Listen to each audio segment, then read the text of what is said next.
History as it happens, October 4th, 2022. From Mussolini to Meloni. È un privilegio che vi impone dei particolari doveri. Noi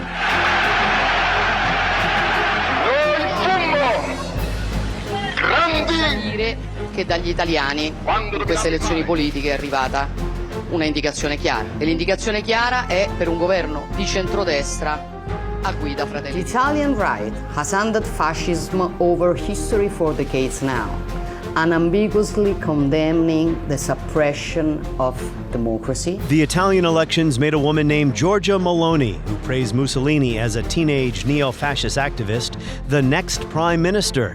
That doesn't mean fascism is on the march in Italy again, but the country's hard right turn may not bode well for the health of liberal democracy anyway. That's next as we report History as It Happens, a podcast from the Washington Times. I'm Martin DeCaro. Io sono Giorgia, sono una donna, sono una madre, sono italiana, sono cristiana, non me lo toglierete! Non me lo toglierete! Well, if you're a student of Italian history and Italian politics, nothing very surprising has happened. I mean, the trouble is Trump and Putin and China and al-Assad when he was fighting a civil war, etc., they suck in so much energy from social media and from news coverage that a lot of things are building up that then suddenly explode onto the scene and people say, how the heck is that happening? But in fact, it's been a long, slow build-up. When you imagine Benito Mussolini giving a speech, decked out in military uniform, sticking out his chest from a balcony, probably sounds like this, right? Prima di avere schiacciato la potenza marittima di Cartagine.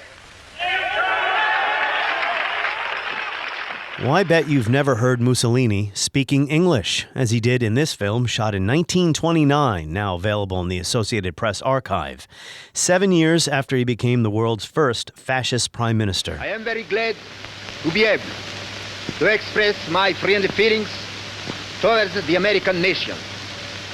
Friendship with which Italy looks at the millions of citizens who from Alaska to Florida, from the Pacific to the Atlantic, live in the United States, is today deeply rooted in our hearts. Now that Mussolini sounds a little nicer, huh? Well, Benito knew he had sympathizers not just in the United States, but in Europe as well, as parliamentary democracy became discredited during the crises of the 1930s. And that is one parallel with today's problems that works. I find most comparisons to the 1930s and the rise of fascism to be pretty weak as explanations for what's happening today. But I think we can say leaders like Putin and Xi and Orban, and soon to join them as a head of state, Giorgia Meloni, are illiberal. And in a European context, they're not looking to overthrow the democratic order. They're not calling for revolution anymore. But instead, they want to hollow it out, steer their society into a less tolerant, more chauvinistic direction. Now, Meloni has worked to deflect such criticism and distance herself and her party, Brothers of Italy, from her neo-fascist past.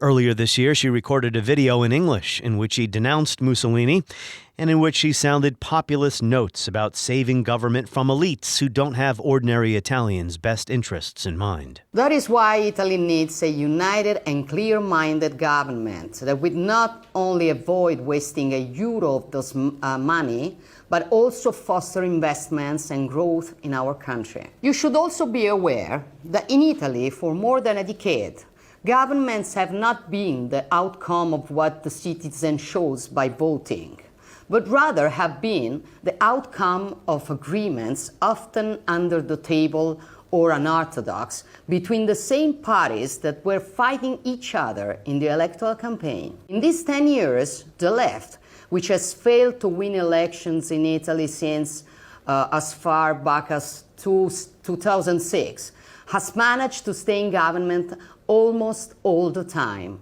There's a great anomaly in the Western political landscape, because in a democracy, normally those who lose elections should go to opposition. On the other hand, for too many years in Italy, those who lost elections find themselves in government, achieving very bad results. In this decade, our nation has experienced an unprecedented social and economic decline, with a progressive deterioration of public finances, the quality of life of citizens, and the competitiveness of our businesses. With the left in power, the state has turned hostile to citizens and businesses, increasingly violating individual liberties. Yes, freedom. Freedom is for us the most precious wealth. This compass guides our historical judgment. The Italian right has handed fascism over history for decades now, unambiguously condemning the suppression of democracy and the ignominious anti-Jewish laws. And equally unambiguous, of course, is our condemnation of Nazism and communism. Now, to me, what's as interesting as Meloni's rise and this rightward turn in Italian politics is the reaction to it, especially here in the United States. An article in The Atlantic by historian Ruth Ben-Ghiat is headlined "The Return of Fascism in Italy," and it notes the party's historic connection to Italy's post-war fascists. Is Giorgia Meloni a fascist or something else? I've seen her described as an authoritarian nationalist. She is definitely a colorful character if you check out some of her old appearances on Italian TV debate shows. Ma non è che uno si può fare insultare senza motivo. Io l'ho presentato le proposte per l'introduzione delle preferenze, anche emendamenti al suo Italicum. È lei che ha voluto mantenere le. But now she has to hold together a governing coalition, a right-wing coalition of populist parties within a democratic system, within the EU, at a time when so-called illiberal populists such as Orban continue to win elections, or in the case of Le Pen in France, win more votes than previously thought possible. So what explains this populist surge that we've talked about many times on this podcast before?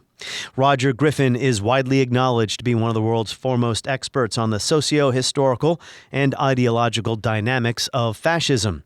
He is Professor Emeritus of Modern History at Oxford Brookes University, and he is the author of, among many books on this subject, Fascism, An Introduction to Comparative Fascist Studies, published in 2018. Roger Griffin, welcome back to the podcast. Thank you. Joining us from the United Kingdom. So what the heck is going on in Italy? Well, if you're a student of Italian history and Italian politics, nothing very surprising has happened. I mean, the trouble is Trump and Putin and China and al-Assad when he was fighting a civil war, etc., they suck in so much energy from social media and from the news coverage that a lot of things are building up that then suddenly explode onto the scene, and people say, how the heck is that happening? But in fact, it's been a long, slow build-up, and people who are actually in Italy, the commentators and the democratic press, the leftist democratic press, has been spotting this evolution for a long time, and it didn't surprise anybody. I mean, it was being anticipated really from the collapse of the Cinque Stelle, the five-star movement. I mean, Italian politics is very difficult to model, either if you're English or if you're American or British. In America, you basically whittle candidates down to two, representing two parties, both of which are extraordinarily broad spectra of positions, for going from an extreme left to an extreme right in both. So you've only got two candidates. And in Britain, it's only slightly more complicated because very small parties don't have a chance because we have a first-past-the-post system, which means you can't form coalitions. And when we did have a coalition, it didn't really work. Now, Italian politics really is difficult to model. Ever since the unification of Italy in the 19th century, there's never been a proper, well, in British terms, a proper political system. It's much more rambunctious but more technical than that, actually. And if you look at Weimar and fascist Italy, I mean, what you've got in Germany after 1918 and Italy from really the 1890s is a huge spread of small parties, none of which will ever get a majority. So what the Italian electorate has always been used to, except under fascism where there were no other parties, Though incidentally, Mussolini did hold referenda. So when Putin holds a referendum in Ukraine, there are historical precedents for the way Hitler and Mussolini both had sort of perfunctory referenda as well. And even the Chinese system has its own democratic apparatus if you're Chinese. But in Italy and in interwar Germany, there were so many parties representing different interests that the only way you could ever get a government was to get a coalition. And that has always meant actually people who are broadly on the right or broadly on the left, but actually very different individually, forming an alliance, a tactical alliance. And actually anybody who's been watching Italian politics over the last couple of years has seen the collapse of the middle, represented by people like Conte, who Europe liked because he was like recognizably liberal democratic, pro-EU. Giuseppe Conte.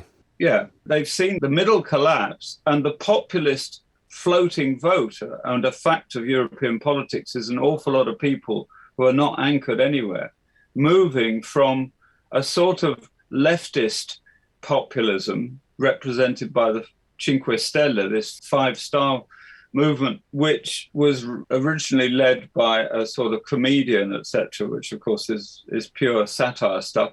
When his party collapsed and the coalition collapsed, it was on the cards, really, that there was going to be a right-wing coalition. Now, what's really interesting, though, is that a very junior member of that coalition, we have to go back a bit here. I mean, another thing that most people who don't know much about Italy don't get is what happened to Italian politics after 1945. So Italian politics, difficult to model, as you said, but Italy has had a normal politics for the most part since 45, meaning it's been a democracy. No, I'm sorry. No, okay. It hasn't. It has been broadly liberal democratic in its... If you're Italian, my wife is Italian, I've lived there, etc., for on and off for a long time. So if you live in Italy, if you have a flat in Rome or you live in a little village or something, you can translate the life you're having very much into American or British terms. So there are shops and you can go to pubs and you can say what you like, and there's a large spread of newspapers and there's no thought police or dress police, etc., etc. It's a modern liberal democracy. But if you drill into the way country is governed, it gets much more complicated.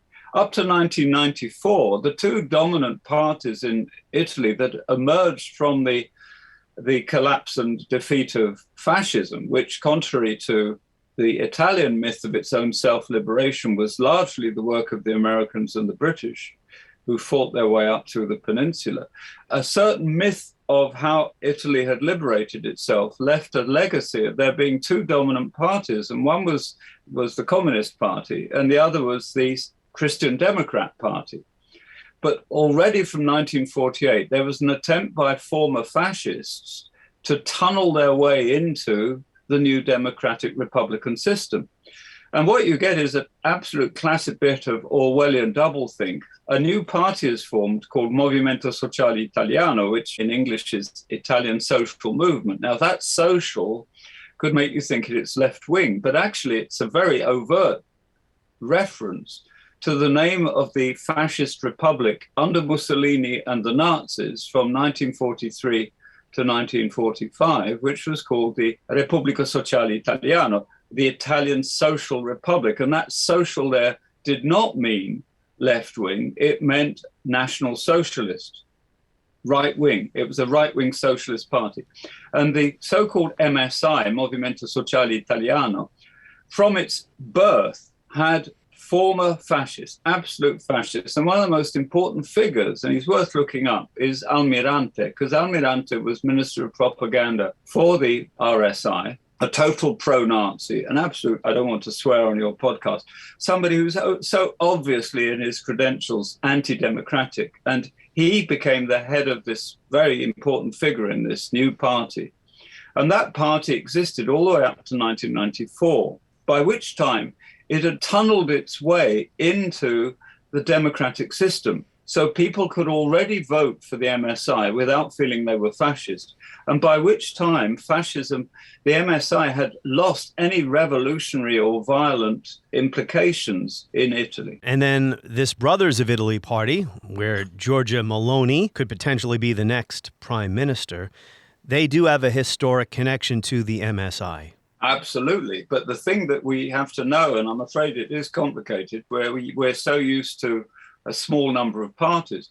The head of the MSI in 1994, when there was a meltdown because of a huge financial scandal that wiped out the Christian Democrats, he decided that with the end of the Christian Democrats, Italy had entered what they called a post-fascist era, largely because the Communist Party had also disappeared. And therefore, he moved the fascist party, which was no longer a revolutionary fascist party. It had no paramilitary forces. It had purged itself of any sort of associations with the Second World War or the concentration camps or Hitler. He turned it into a new party called the AM, the Alleanza Nazionale.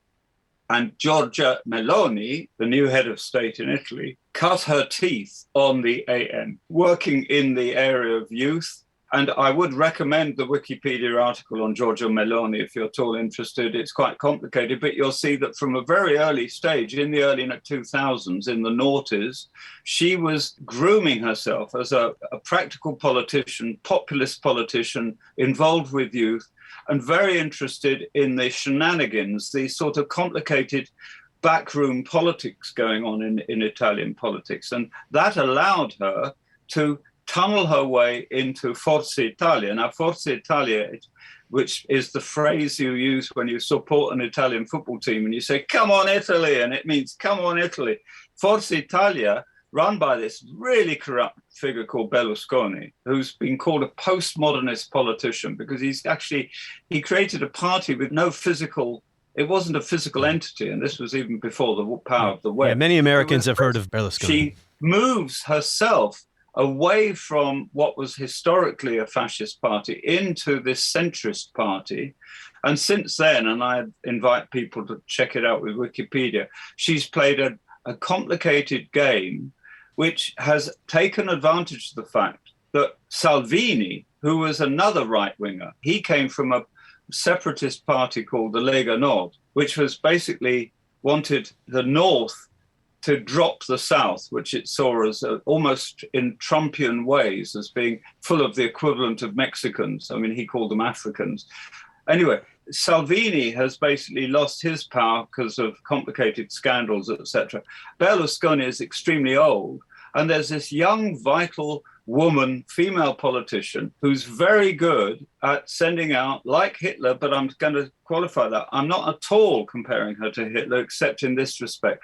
If you analyze her messaging, and Trump was good at this as well, probably out of sheer stupidity, but he did send ambiguous messages. Now, how far ambiguous messaging is part of a clever, intelligent reading of the complexity of your voting base, or whether you are actually just inconsistent and rather confused in your thinking is difficult to say. But basically, what she creates is a constructive ambiguity in what her message is. If you look at her messaging, on the one hand, she is very close to parties we know in Central Europe, Orban and the Law and Justice Party in Poland. Now, they are, on one level, ultra-conservative. They hate gay politics and they support, they're anti-abortion, and they basically appeal, a bit like Trump did, to a sort of anti-abortionist right.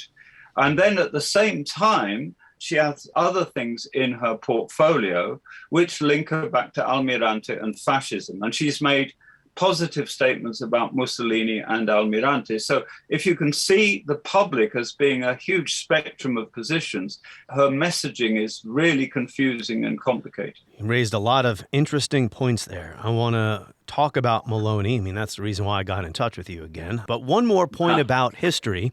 As you know from our first conversation, I told you that I'm much more familiar with the history of Nazi Germany and fascism in Germany than I am Italian fascism. I have some reading to do in that area. So let me ask you, after World War II, in Germany, even though many German citizens weren't quite ready to accept their nation's culpability for starting the war and for exterminating Jews, Hitlerism and fascism were discredited. Nazism was outlawed. So what about in Italy after Mussolini? I mean, you already have alluded to this. How did fascism live on in any way, shape, or form in Italy? Was it discredited, or did it live on the fringes? Well, let me just qualify what you've said about Germany. There was a very serious attempt to get a Nazi party into the democratic system, the National Democrat Party, NDP. It never got very far, but it was overtly Nazi. And they did the normal thing of saying they're not Nazi and cleaning up its act. And they didn't have a paramilitary organization because that had been banned. But there was a parliamentary representation of Nazis in the 50s and 60s, which was not unsignificant. But the main thing is that the Nazism went underground into neo-Nazism and went outside, extra-parliamentary. It went into a very rich area of what's called publicism, journals, publications, films, underground little groups. So it didn't disappear, it went underground, like when you build a street and you put the river underground. So there's been a permanent current of Nazism. But on the margins, it's on the fringes. But we also have to see life is, that's the trouble with being a historian. And I'm only partly a historian, but things are so complicated. Germany was split into two, and in Eastern Germany, the dominant myth in the GDR was that actually fascism was a form of capitalism, and that communism had defeated fascism and Nazism, the words were used interchangeably, in the Great Patriotic War, and that in order to promote genuine democracy, which meant the destruction of capitalism, the GDR was integrated into this great Soviet dream. And now, of course, the reality was horrific, Stasi and torture and everything else. But the fact is that, right up to 1991, millions of Germans grew up with the idea that they had no responsibility at all, and that in any case, the Nazi war was not against Jews, it was against communism. When I went around Buchenwald's concentration camp in 1967, the plaque on this concentration camp said this was a camp for the destruction of communism. I didn't mention the Jews. And it took a while for Germans to come around to this reality, but they did. But in modern federal Germany, there is massive education at school. The swastika is banned, etc. Now, what in Italy happened was an extraordinary example of doublethink. Even though the Italian Social Republic, which was the puppet state, it was complicated. It was both a puppet state and it was a collaborationist state of the Nazis from 1943 to 1945.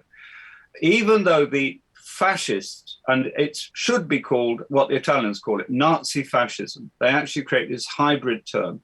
Nazi fascism, nominally under Mussolini, but really under the Third Reich, from 1943 to 1945, totally colluded with the war against partisans and much more horrendously, the destruction of Jewry in Italy. Now, fortunately, there weren't many Jews in Italy, but nevertheless, if anybody ever goes to Milan station, even now, there's a hidden station under the main station, which is where the transports took place to Auschwitz.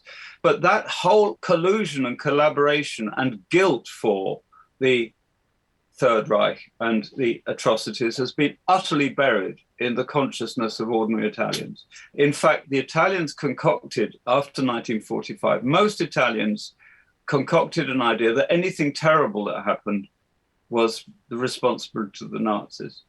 I mean, I lived in a Britain which denied any involvement. Well, didn't deny involvement with the slave trade, it just didn't mention it. And I think Americans have similar issues about Native American Indians, et cetera, et cetera. So every nation, you will find massive blind spots about its crimes against humanity. And it's very complicated to work out how much of it is conscious propaganda and how much of it is what's called cognitive dissonance, but we don't need to go into that.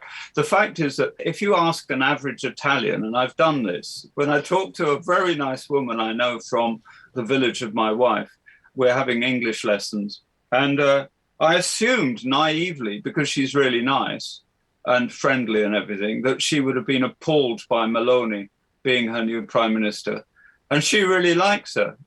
And not because she has fascist roots, but because she's a woman and she's vital. And the crucial thing is that she's not been contaminated by mainstream politics. And there is a parallel with Nazism. And again, this is not to say she's a Nazi, because she definitely is not. But Hitler, one of the reasons why Hitler could get such a populist following was because he was not contaminated in his image by any sort of role in Weimar politics. And Meloni kept herself in the opposition during these regimes. Until very recently, a really marginalized opposition. So in a way, it would be very crudely journalistic to say, how come that this country that created fascism now has a fascist prime minister? That is extraordinarily simplistic. I don't think that's accurate either.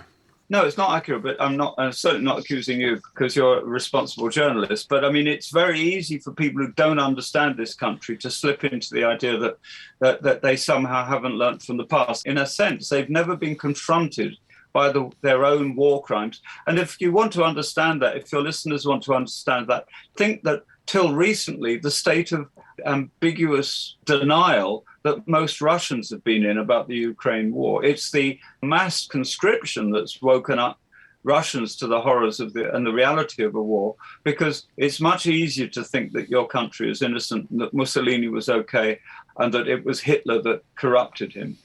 Or that was responsible for the war crime. There's a book called The German War. Author's name is Stargart, I believe. It's astonishing, the conclusion, to learn how the German people believed it was the Allied powers who started the war. And well, certainly, no. The official line was it was the Jews who started that's right. the war. Well, the Nazis and the Jews had started the First World War. Even in his last testament, Hitler wrote in the bunker, he was still blaming the Jews for everything that had happened. And I think you will find that Putin, to his last breath, will blame the Nazis in Ukraine and NATO and the West and the Americans and the rest of the world. And Mussolini wrote a very similar last testament. So it's always somebody's fault. I think you could again draw an analogy with Trump, the way he blames everybody but himself. I'm hesitant to digress anymore because we'll never get to the point. But all this matters. All this is relevant. The book is called The German War by Nicholas Stargart, who's actually a professor of history at Oxford. And I highly recommend this book to learn, well, the alternative reality or the fantasy world that many Germans were living in. From our vantage point today, you ask, well, how could they possibly believe this stuff about what was going on during the war?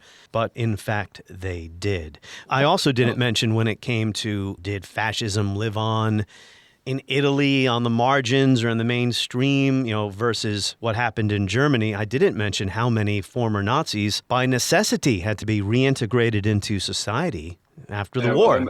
Initially, the Allies wanted to purge Germany of Nazis, but there were so many of them. They needed a functioning bureaucracy and judiciary, etc. So de facto, you couldn't do that.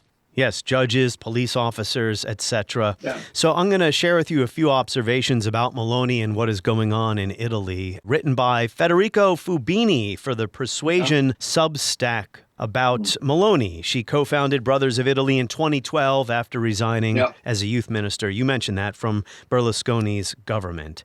She's been part of a coalition on the right, populist right, with the Lega, Matteo Salvini's League, and Forza Italia, which is run by Berlusconi, who is now 85 years old. Okay, here's some observations I'd like Roger Griffin to respond to. Up until 2021, she was a rabid anti-European, advocating Italy's exit from the euro, only to preach fiscal orthodoxy in the run-up to Sunday's election. She has given raucous speeches at events organized by a hard-right Spanish party called Vox, screaming, no to big international finance, no to the bureaucrats of Brussels. She also has a highly publicized relationship with Viktor Orban, who is an illiberal leader in Hungary. We've talked about him on the podcast many times. Or an illiberal Democrat. I think that's a contradiction in terms. But anyway, Roger, I'll get to the point here. Fubini says that Meloni, it may have been a surprise here in the United States, but she's obviously not new in Italian politics, anti-liberal, anti-establishment, anti-Europe, a right-wing populist, not necessarily a fascist. But it's unclear where she'll take policy once in power. Well, what is fascinating about people who would like to take their country further to the right is that there are two massive constraints on extremist politics once you're in power, which don't exist in America. If Trump had been heading a European member of the EU, there would have been massive leverage on the part of EU funding, EU law, etc., which in a way American listeners are not used to. In fact, one of the things that, can you imagine Trump if he'd been in the EU, one of his great pledges would have been to take America out of that. Now, the EU, I think it's used its power very poorly so far, but it is responsible for massive funds for funding all sorts of projects in individual countries. And the Italian economy is so structurally weak that any attempt to get out of the EU, apart from the chaos it would create and the example of Britain, which is hardly a shining example of how to succeed outside the EU, in practical terms, Italy's law, Italy's economy, Italy's whole trading situation is so entangled with the EU in a way which many citizens are not aware of. I mean, British citizens were astonished, most of them, to realize just how entangled we were with the EU. Italy is even more entangled with the EU. Its industry, its economy, and its functioning is so entangled with the EU that she would find it extraordinarily difficult to have an equivalent of Brexit. So there are practical constraints about her anti-EU thing. But what she has done very successfully is position herself with a group, an emerging group of nations in the EU, which have similar elements. They are populists, they are conservatives, they're anti-woke, they're anti-LGBT, they play with ideas of identity, and they're anti-immigrant, etc., etc. Now, all those things are well established within the EU in a way which I find is a symptom of the impotence of the EU to actually use its own power to actually deal with people like Orban or the Law and Justice Party, and even the Danish Populist Party, the Volkspartei, etc., etc. And recently, of course, we've seen Sweden also elect a party which, again, is not fascist in any interwar sense, but it's certainly got elements of this anti-immigrant identitarian politics. So in a way, Meloni is joining an established club. And we saw this year that even though she didn't get in, Le Pen in France came close, pushed the Rassemblement. And she's so really, no matter how fascist she may be nostalgically, in practice, she is a recognized right-wing populist party. And her links are either with established populist countries, such as Orban's, or very important new groups like Vox in Spain, which is not the parliamentary party, but it's actually carved out an important section of votes for itself. Now, what's interesting for me is, again, it shows how idiosyncratic Britain is that our Brexit politics really don't fit into this. And I think the common denominator there is religion. The British are extraordinarily secular in their politics.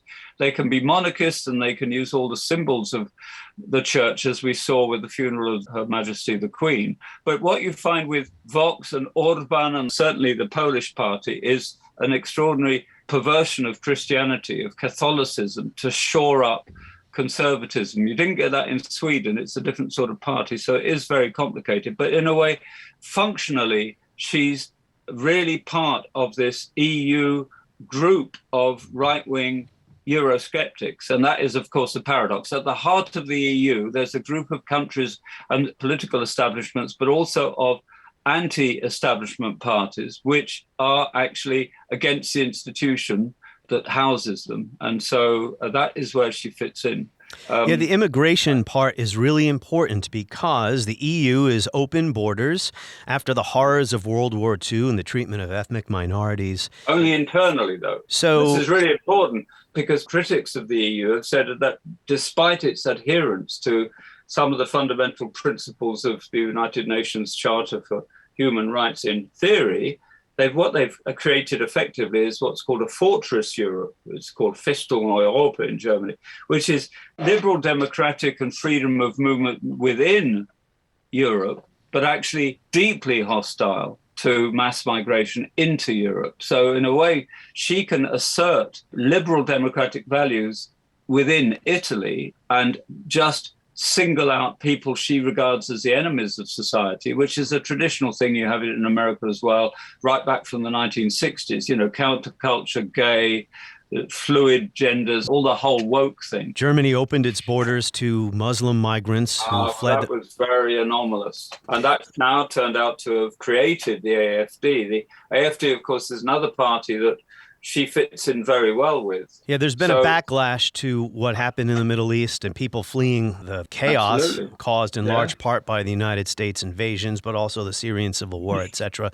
It's nice to hear you say that, dear. Yes. Don't forget Blair's wonderful contribution as well. Not only supplied troops, but also supplied credibility to Bush. So, I mean, I see us as co-guilty in that sense. Yeah, so this united in guilt. Reordered politics in Europe. And I also should have said right at the top here, Roger Griffin, although I'm an American and I don't genuflect or mourn nobility, I am sorry about the passing of your monarch. Well, that's very kind of you. But what has been very interesting to see is the way the British have a wonderful double think where we are so used to the idea that the national identity is not invested in a political figure, not invested in a president, not invested in parliament. We operate this extraordinarily deep mythic double think that the monarchy has taken on all the symbolic aspects of British identity and leaves politics get on with politics. And it's been very interesting to re-experience the depth of constitutional monarchy, what it actually means. So about Meloni, one of my pet peeves about the cry fascism stuff you see on social media the moment the news broke that she would become the next prime minister in the coming weeks, at least here on my side of the Atlantic. Oh, Italy's returning to fascism, or here comes It prevents us from clearly analyzing what is actually going on. And that might be bad enough. You already explained the issues with the EU. And inside Italy, Meloni's rise wasn't due, and I'm reading more from Fubini here, who I mentioned before. She wasn't promising to bring back fascism or revolution or any of those other things. There was an economic crisis in Italy dealing with the middle class in recent years. I mean, this is similar to Trumpism, for all the talk of racism and xenophobia, which isn't wrong, but also Trump's economic populist message. Why was Meloni able to strike a chord there? What's been going on with Italy's middle class? Well, you see, I wouldn't use the word middle class. I've been very aware of the racism against the Italians for having been married to an Italian for over 40 years. Corruption, laziness, mafia, crime, etc. But actually, if you actually live in Italy, it's an incredibly entrepreneurial nation, but it's not at the level of big corporations. There are thousands and thousands of they're still artisans. If you want to get, and this is personal experience, you want to get a glass table made, you go to the local glass worker or marble. You have crafts in Italy, and you had extraordinary vineyards, and you had a peasant class, and peasant doesn't mean the same in Italy. Contadino is a noble word in Italy. Peasant is a negative word in English, says a lot about the Industrial Revolution. So Italy has extraordinary natural resources and extraordinary craft resources, etc. And what happened with the EU, and especially after the introduction of the euro and the outsourcing to China of a lot of European production, was a huge number of family businesses and local crafts and local examples of enterprise just died. And so, like NAFTA here in the United States in the 90s. Go ahead. Absolutely. So you get the equivalent of a rust belt, but it's not rust. It's sort of dilapidated, you get empty villages, etc. And so somebody like Meloni, though it is parallel to Trump, it's the same sort of crisis, but it's configured differently, is that Meloni, and I would agree with her, can actually not even whip up, but key into anti-EU feeling, because Europe has got a lot of things really, really wrong. The bureaucracy, the tendency of money to flow to people who are part of big corporations or industries or multinationals, the neglect of crafts, the neglect of local production, and then plus a lot of corruption as well at the level of bureaucracy, has meant that actually what many people, and I would even call the real Italy, the Italy I knew 40 years ago, is dying on its feet. But because of I've got to say something which sounds very provocative, and I'm sure a lot of people would disagree. But ordinary Italians, in my experience, find it very difficult to understand that somebody who's not got Italian parents can ever be Italian. You're speaking to an Italian American. Yeah, I mean, what you can have in America, for example, is the last generation of migrants being racist against new migrants, and it's very complicated. But in Italy, instead of seeing migrants as a vital resource on two levels, A, in terms of doing all the jobs that Italians don't want to do, and that is what's happening in the South. But very importantly, demographically, Italy is dying. It's not replacing its population. It's heading towards a Japanese situation where you have an extraordinarily distorted aging pyramid with not enough people holding up the pyramid. But migrants are not integrated. You can't go from being an Albanian or a Nigerian into being an Italian in 2 generations. In England, if you make it to England, and of course there's massive anti-immigration feeling in England, which is partly fueled Brexit. But once you are here, within 2 generations, you are hyphenated British, whatever you were. British Angolan, British Spanish, whatever. And if you go to a place like Leicester, where recently, unfortunately, there's been a lot of racial tensions, but not between whites and blacks or anything, but between Hindus and Muslims. But if you actually talk to the individual Muslims and the individual Hindus, they all feel British, but they are Muslim British or they're Indian British. You don't get that in Italy. And Italy has a very severe problem of reimagining what it is to be Italian. It's still related to racial categories of Italianness. That's a shame. I was kidding around before. I was going to say, as an Italian American with Italian and Sicilian grandparents, I used to believe that no one was able to cook Italian food like we do, but that's not true. Well, actually, but I tell you, at a culinary level, the next time an American comes to Italy, goes to Italy, just look for foreign restaurants. I'm in Oxford, which is meant to be an academic mecca.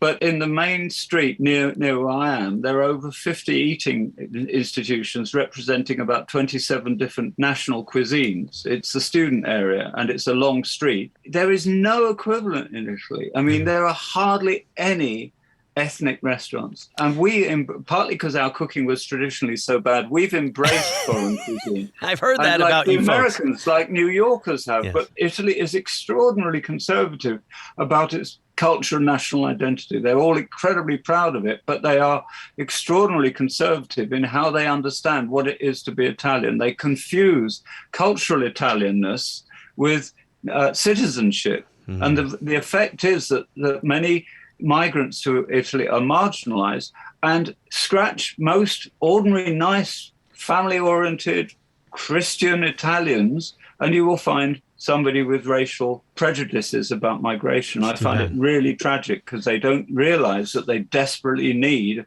not a legal openness to migration, but a sort of spiritual and cultural openness to migration. And Meloni obviously has been able to exploit that.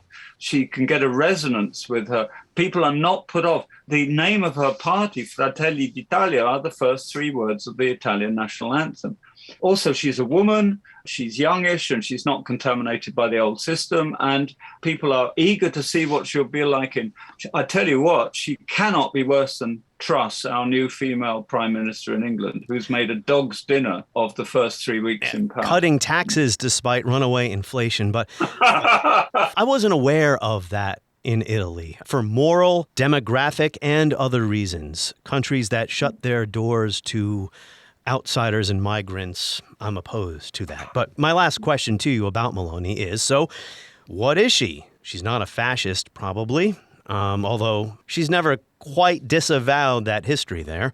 Is it possible to be an illiberal Democrat? Isn't that a contradiction? Oh, absolutely. You see, I think it's very interesting that you asked that.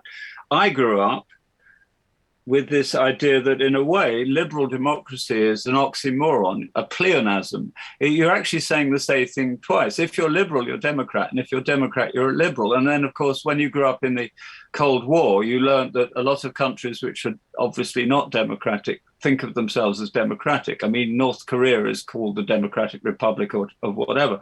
So you just thought there's the free world, which is democratic, and then there's the unfree world that abuses the word democracy, but they're not really democratic. But what I've learned, both by looking at history and by looking more in a more judicious way at what's really going on in the world, is actually that democracy can exist without constitutional or apparatus of democracy can exist without liberal values. So, for example, even Hitler he was elected to power as chancellor, and he actually legalized the whole of his terror regime with an enabling act, which was passed through parliament. So you can have democratic procedures, and I think Trump is an interesting example as well, without there being an understanding of liberalism. In fact, the tragedy of Weimar was that it was given a liberal constitution, it was given a liberal democratic constitution with millions of people who in their hearts were not at all liberal. So actually the illiberal democracy is an interesting phrase because Orban used it as a badge of pride. I heard a very interesting program on the BBC today, which is our last functioning organ of liberal democracy in Britain, as I experience it, which talked about the fact that the Chinese president, Xi Jinping, is about to make himself president for life. Again, strong parallels with what Putin did within Russian democracy, and that actually the world is really caught between autocracy and democracy. If you are, and one of the arguments for keeping him as president is that he can point to the world and say democracy doesn't work. Democracy will never be quick enough to take the measures it needs to deal with the ecological situation or with world stuff. It's dysfunctional. Talking about Xi Jinping. Xi Jinping. Yeah, that's his argument, that parliamentary democracies spend all day debating and not acting.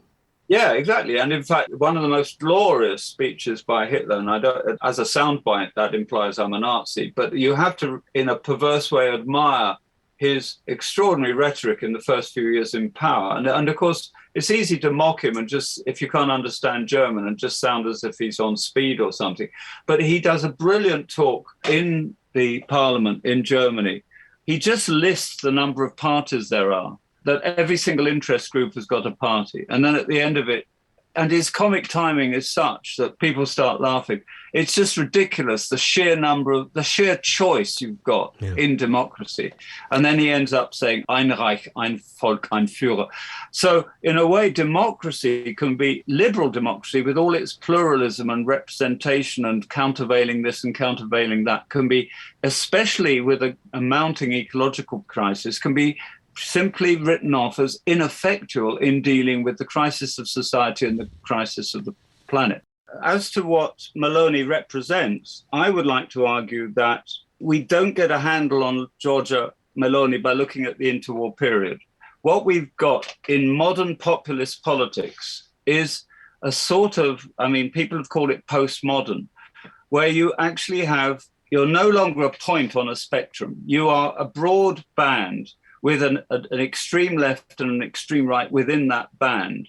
And for example, with a left-wing populist party, the bandwidth will extend like long wave right over to communism and revolutionary Marxism. And to the left, it will just be a sort of gradualist socializing democracy. And the messaging of the leader will actually keep these various constituencies happy because of what I call constructive ambiguity. And in the same way, on the right, you've got populists. Look how Trump was able to message the extreme right and the more moderate Republicans at one point, all within the same personality, because people selectively hear, it's called a cocktail party syndrome, where you hear what you want to hear, or you hear the conversation that you're tuned into, you redact the rest. And so Meloni is, I think, psychologically and ideologically complex. She is a product of a post-war generation which thinks, if you analyze the politics of young people,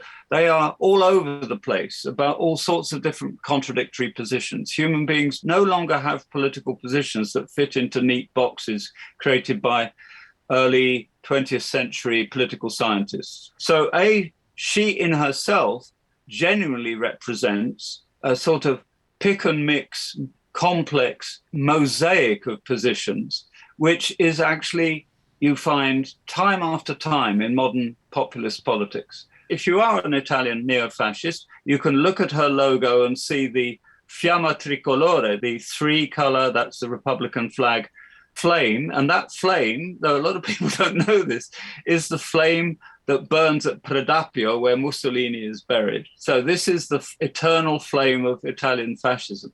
So if you just look at the logo and hear some of her remarks out of context in the past, you can vote for her as a fascist. But if you are just an anti-immigrant Salvini, but no longer have Salvini as your leading politician, or a Berlusconian Forza Italia guy who's made himself popular by having porn on his TV stations and abolishing inheritance tax, you can also, in terms of what you're against, vote for her. So I would say any attempt to pigeonhole her is misunderstanding the nature of modern populist politics. I agree. A couple final observations from me to your earlier point about democracy or illiberal democracy.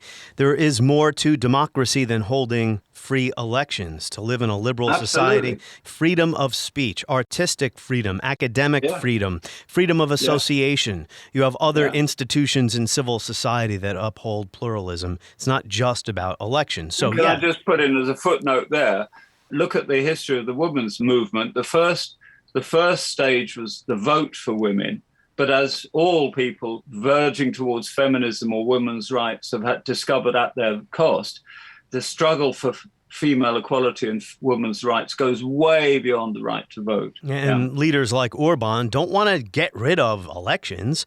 They do quite well in elections. He has moved, him and his Fidesz party, moved them to the center away from fascism, because fascism brings violence and associations with the parts. And so when people... And isn't popular.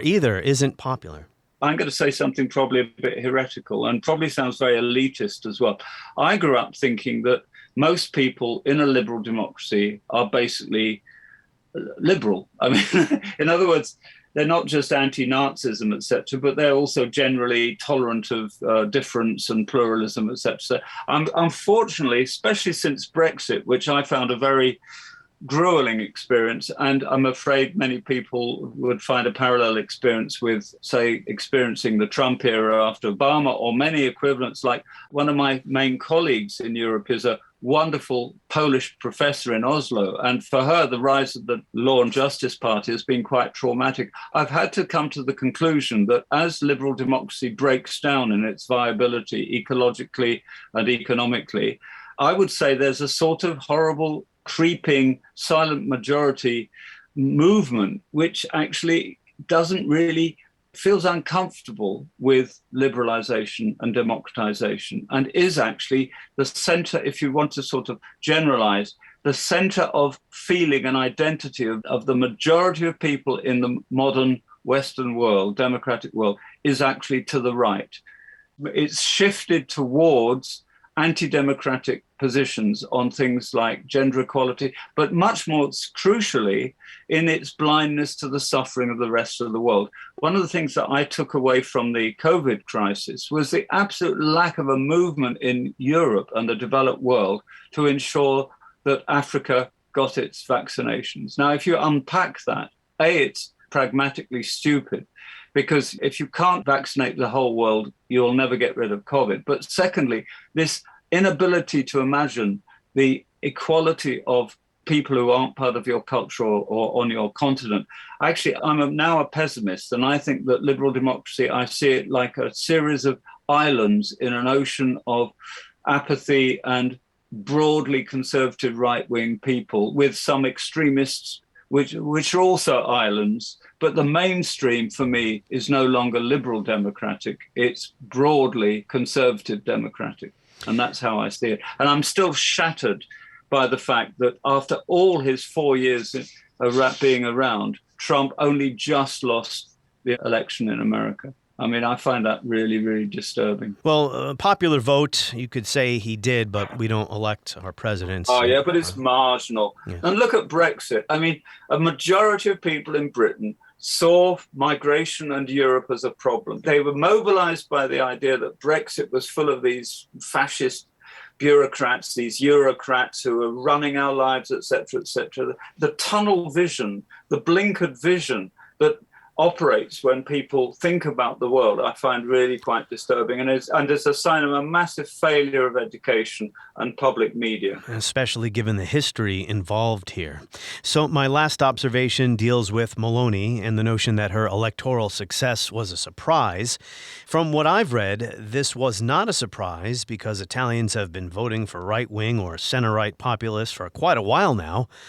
Meloni was part of the opposition, so she can be seen in that sense as a new face, but really an alternative on the right to some of the other right-wingers who've been in government. And when it comes to what these folks stand for, and I deal with this when I talk about Trumpism, is it a laundry list of policies, or is their populism really a set of attitudes, a way of looking at the world and others, an us versus them mentality? I don't think policies... That's the way educated elites see things in terms of policies, But, I mean, for example, that's the wrong word. I am repelled by Truss's, our new Prime Minister's, politics intellectually, by her argument of not having a windfall tax on energy firms, by her argument that we shouldn't tax the hyper-rich. I'm put off by policies. But most people are moved simply by whether their mortgage goes up or goes down, or whether they can see migrants getting housing that they don't get. In other words, I think that the conceptualization of politics in terms of ideology and theoretical positions is really the luxury of an educated elite, and it's really unrepresentative of the way most people function in democracies. So I actually think that most people living in liberal democracies are not instinctively liberal, and that is one of the issues. And that's why my final point is, I would say that the new norm now is for there to be a very large constituency of voters and politicians who represent what would have been called extremism, right-wing extremism, or far right, or marginalized right, not that long ago. I mean, when Le Pen came onto the scene in France in the 1980s, he was regarded as an anomalous extremist with a fascist background. Referring to the father of Marine Le Pen.